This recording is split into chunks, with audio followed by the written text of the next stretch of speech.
Sunday morning at the Neville Proctor Marxist Library. And part of the way that we're going to honor Stalin today is by a new discipline. We're going to try to start on time. So that's the new resolution we've made.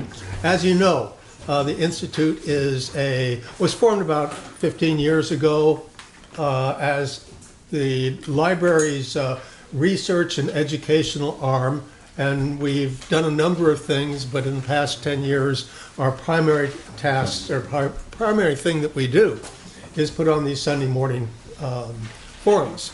And as you know, we are a diverse group of activists and scholars. We share a common respect for the work of Karl Marx, and the belief that his work will remain as important for the class struggles of the future as of the past, but we have no common theme, so to speak. So these forums don't represent any kind of group consensus on the part of the members of the Institute. The way we'll do this is Grover will talk for 45 minutes to an hour, roughly. 45. And then we will take a break, do our fundraising appeal, and then have a few announcements, and then proceed to, some people call it Q&A, and I say comments and questions or whatever. But that's the way we'll do it. Really slight adjustment to that. I'm also doing a 10-minute spiel on the Ribbentrop Molotov. Right. Thank you for reminding us. I did put it in the blurb, though. I know. Yeah. Okay. So here to introduce, and you're going to keep the sack too, right? I will introduce Grover. So my job is full. Through. Okay. Thank you, Gene. It's my pleasure to welcome Grover Furr once again. I've known him since 2008 when I first happened to attend his lecture on his book titled Khrushchev Light. And after that, I've followed all his work and reviewed a book or two that he's written, that's been published. And he's got the latest book here on Trotsky's Lies, which I have also read. I think for all those who are here, Grover really doesn't need an introduction. His subject today is on socialism. And I'll let him present what it is, but I know of three forms of socialism. One is Bernie Sanders' version. The other is Richard Wolff's version, which is on the internet quite a lot, which is I call syndicalist version. And then the third version is Stalin's socialism version. But rather than go into that, I give you the person who really knows. Welcome, Grover, to the Bay Area and to the library. Thank you. Thanks, Raj, for that very generous introduction, and thank all of you for coming today. I'm going to, as Raj intimated, I'm going to talk about the concept of socialism, but I have to get at it in both direct and indirect manner. I'm also going to talk about Trotsky and Trotsky's lies, because this is my most recent book, and it seemed only appropriate for me to have something to say about it. These issues, these points are not mutually exclusive in any way. So let me just find the right pair of glasses here that I can focus on my paper, and then I will get started. I call this talk, maybe it's a little sensationalist, but I call it the most important historical discovery of our era. All right, that's why I called it, and maybe you will come to agree. I assume you all want to know what the most important historical discovery of our era is, so I'll tell you up front. It's the discovery that Leon Trotsky, Nikita Khrushchev, Mikhail Gorbachev, and all the anti-communist scholars and writers on Soviet history have been falsifying Soviet history. Joseph Stalin did not commit the great crimes of which he is routinely accused. In fact, I have not as yet been able to identify a single crime, large or small, that Stalin committed. This fact forces us, those of us who want to know the truth about the history of the communist movement of the 20th century, to radically change the way we view Soviet and, in fact, world history. Okay, the anti-Stalin paradigm. Why do many people think that Stalin committed many crimes? What's the source of their opinions?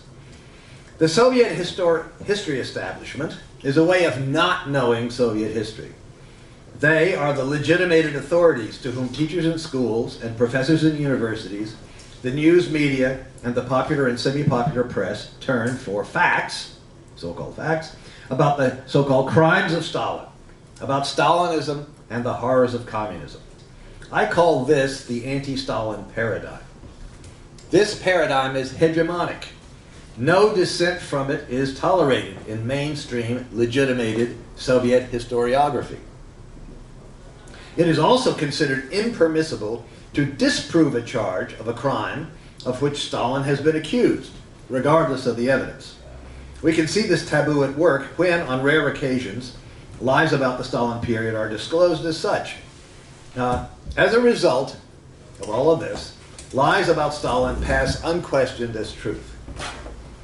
The discovery that the anti-Stalin paradigm is completely false, based on lies and lies alone, is of great importance to all of us who aim to replace exploitative capitalism with a just social order, which in the Marxist tradition let us call communism.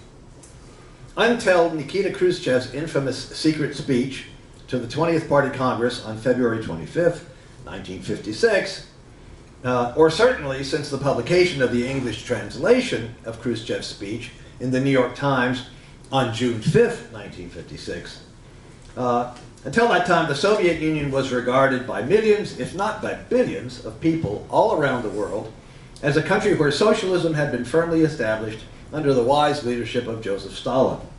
The cult around Leon Trotsky, never large, was shrinking. As a direct result of the publication of Khrushchev's speech and the books and articles that soon flooded out of the Soviet Union, accusing Stalin of more and more crimes and atrocities, at least one half of all the communists of the non-communist countries quit their parties within a couple of years. A crisis of leadership also broke out within the Chinese Communist Party.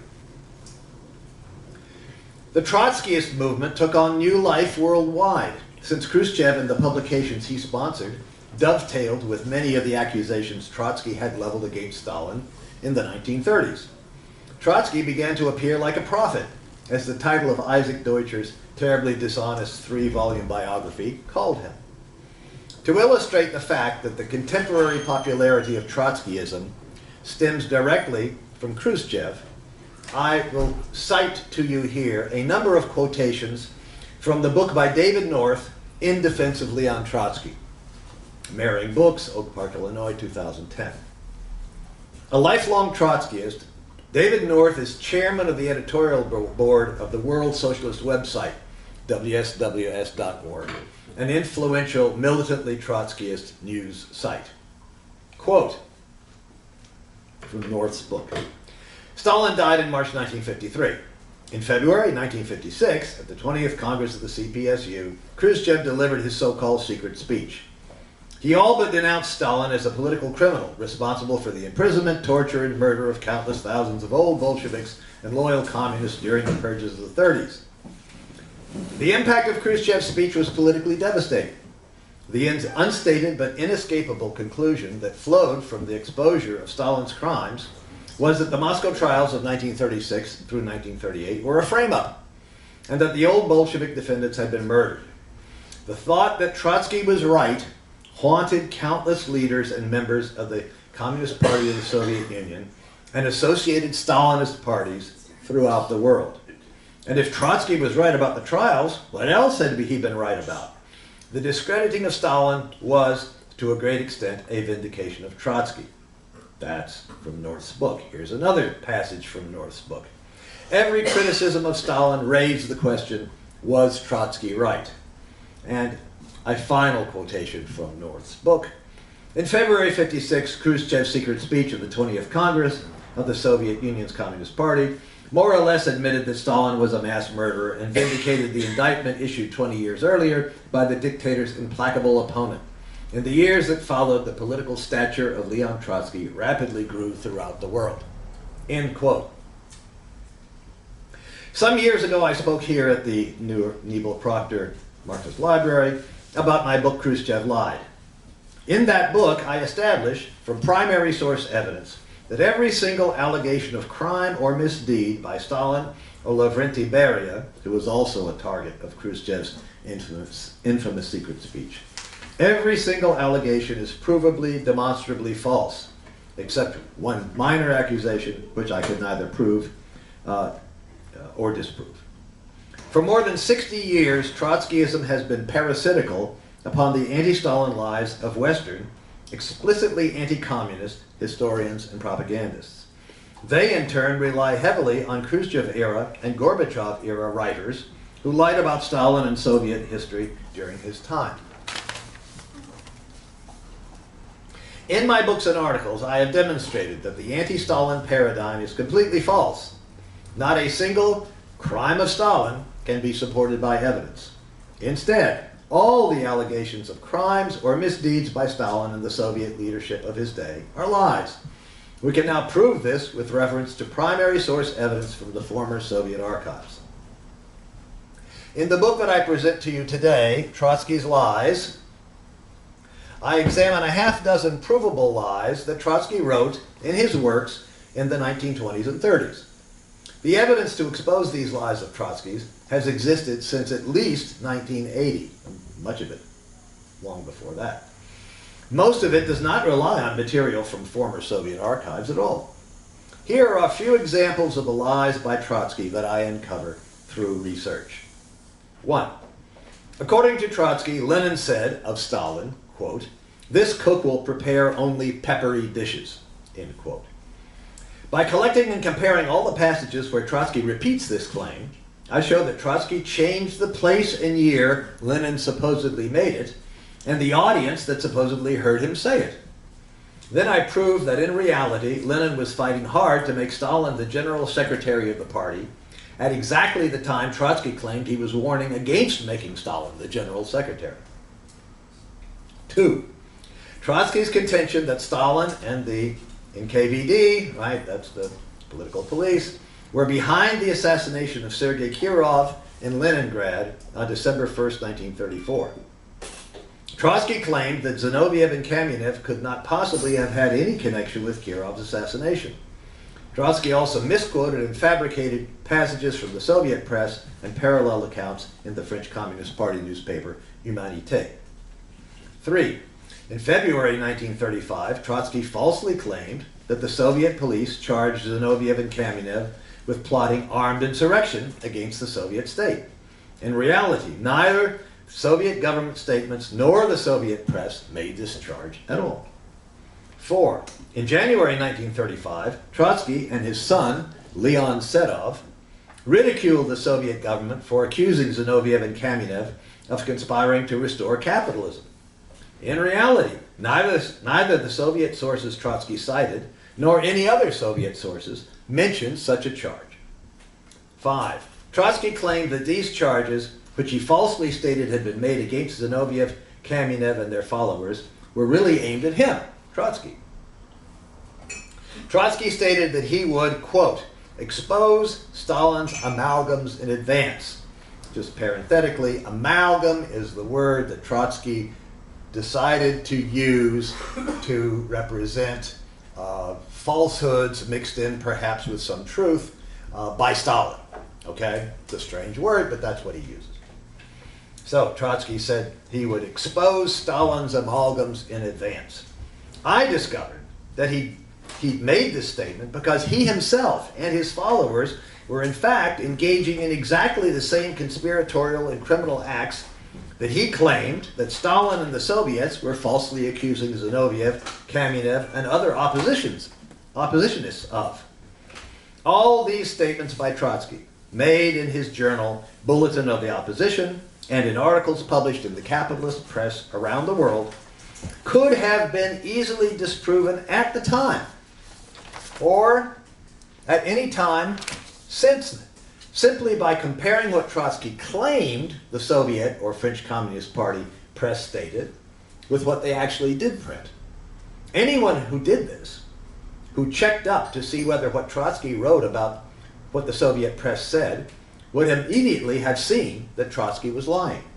Yet, as far as I can tell, and I have looked hard, no one did this until a few years ago, when I did this checkup, did compare the Soviet and French Communist Party press articles with what Trotsky claimed was in them, and found that, in each case, it was Trotsky who was lying. At first, I thought that this was a very bold, even dangerous thing for Trotsky to do.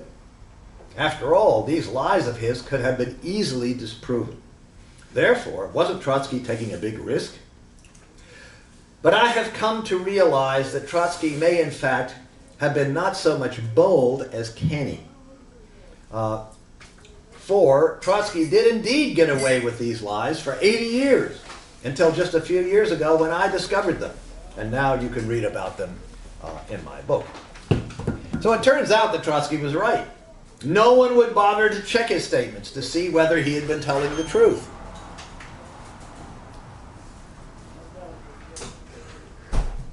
I called the first edition of this book Trotsky's Amalgams, because amalgam was Trotsky's word for what he said were Stalin's lies about the conspiracies, the charges at the Moscow trials, and so on.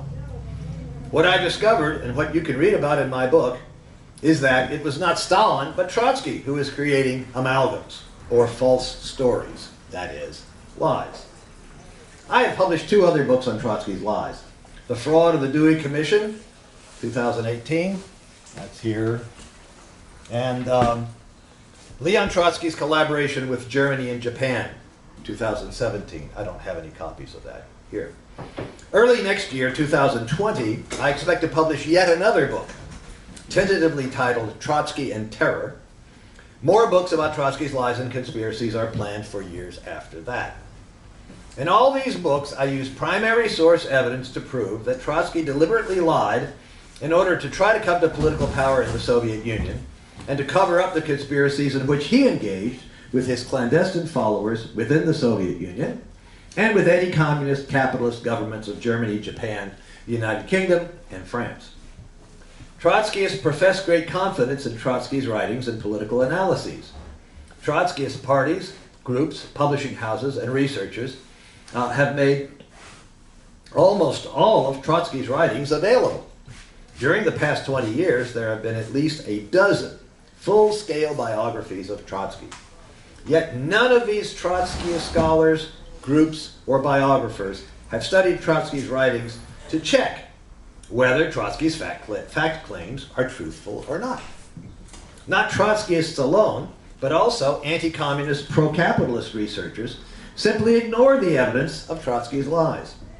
In the few cases where these lies are not ignored, they are minimized and excused, and their implications for Trotsky's activities and other writings are either denied or ignored. It follows that Trotskyism, which depends for its existence upon the anti-Stalin paradigm, has been completely disproven. It is based on accepting Trotsky's writings as truthful and Trotsky himself as the honest and legitimate successor of Lenin. Moreover, since Trotsky consistently made a great many false fact claims, statements, about Stalin and the Soviet Union during the 1920s and 1930s, Trotskyism is based upon a deliberately false portrayal of Stalin and the Soviet Union. Trotskyists do not research Soviet history. Instead, they repeat, usually uncritically, the false claims of crimes and atrocities that are purveyed by professional, pro-capitalist anti-communists. During the 1960s, when I first became politically active around the civil rights and anti-Vietnam War movements, some people whom I respected refused to work with Trotskyists on the grounds that they were anti-communists. At the time, knowing almost nothing about the history of the communist movement, my reaction was, "Oh, you're exaggerating. That's slanderous. You shouldn't talk like that. You are getting carried away." Today, after years of researching Soviet history, I can affirm that these anti-Trotsky views were, in fact, correct.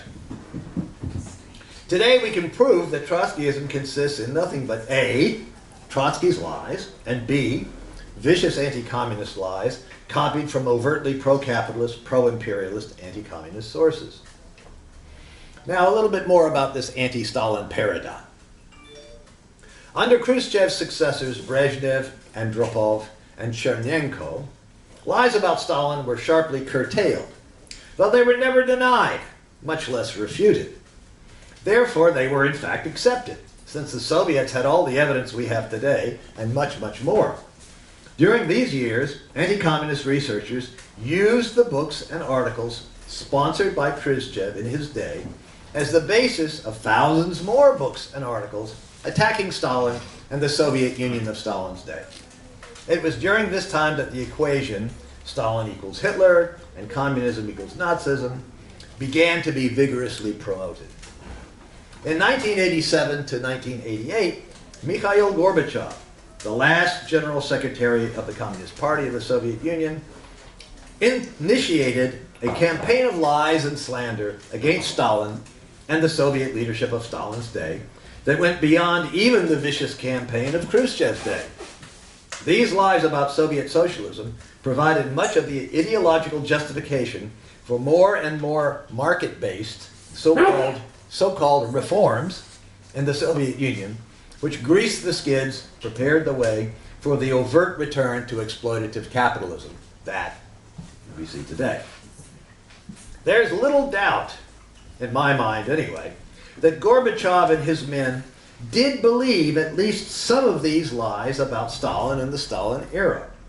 In my book, The Mystery of the Katyn Massacre, I've got a couple of copies here.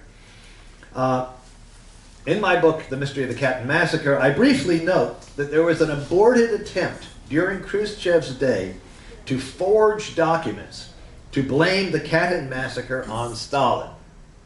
At some point, Khrushchev decided not to go through with this. But some of the top party leadership had seen these forged documents and been fooled by them. Alexander Shelepin, one of the men who headed the KGB, sort of the successor to the NKVD, under Khrushchev, believed them and told at least one of his friends about it at the time, and that friend has been interviewed. When Gorbachev and his men decided to make the claim that Stalin had ordered the Katyn massacres, they had no evidence to support this belief. This is why they had the so-called smoking gun documents forged, a packet that still contains some of the Khrushchev-era forgeries. To the present day, the mainstream anti-communist version of the Stalin era continues to rely heavily on the phony studies done during Khrushchev's and Gorbachev's time. This is most easily seen in Stephen Kotkin's book, Stalin Waiting for Hitler, which I have a couple of copies here, thanks to Raj, who's brought them, okay? I published that end of January this year, recently. Okay, this is most easily seen in Stephen Kotkin's book, Stalin Waiting for Hitler, 1929 to 1941. Kotkin cites many Khrushchev and Gorbachev era secondary sources. I have refuted every single one of Kotkin's allegations of crimes, atrocities, or even insensitivity by Stalin in my book, Stalin Waiting for the Truth. That's the book that's here, not Kotkin's book. Stalin Waiting for the Truth. On March 17th of this year, I spoke to you here at the Naval Proctor about my book, and my wonderful friend Raj Sahai has put the video of my talk online if you should care to view it. Not a single piece of evidence has emerged from the Soviet archives to show that Stalin was guilty of any crimes or atrocities.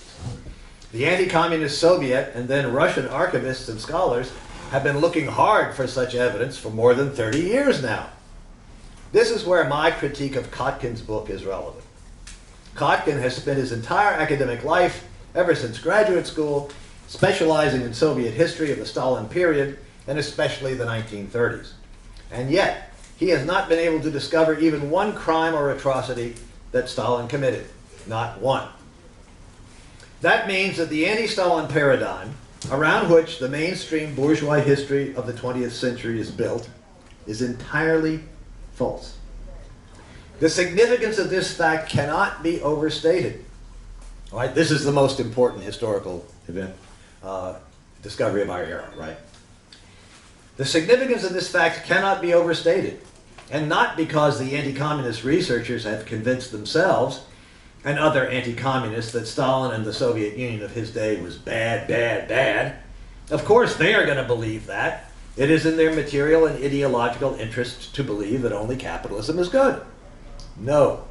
It is of overwhelming significance because, with few exceptions, the left around the world has also been convinced by this flood of lies about Stalin and the Stalin period.